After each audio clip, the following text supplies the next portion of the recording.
Comment une telle affaire a-t-elle pu se produire? Et surtout, quelles sont les conséquences à tirer pour ce qu'il reste de campagne, c'est-à-dire un mois exactement avant le premier tour? On va rester un instant encore sur cette divulgation de documents personnels dont a été victime Monsieur Griveaux. On le sait maintenant, les vidéos à caractère sexuel ont été mises en ligne par un activiste russe. Piotr Pawlenski, qui a obtenu l'asile politique en France en 2017. Jean-Jacques Herry a pu joindre son avocat Juan Branco, anti-macroniste, proche des Gilets jaunes, auteur d'un pamphlet anti-Macron. Il explique que le geste de l'artiste est avant tout un geste politique. Je l'ai prévenu des risques qu'il pouvait encourir. J'ai essayé de m'assurer qu'il était parfaitement conscient de ceci.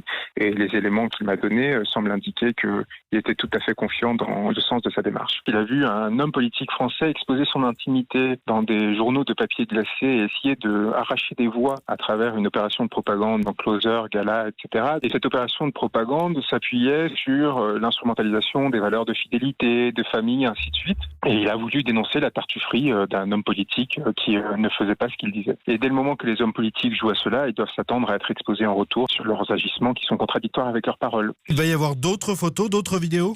C'est ce qu'il a annoncé, c'est la parole de mon client et non la mienne. Je lui laisse la responsabilité de ce fait. Juan Branco interrogé par Jean-Jacques Herry.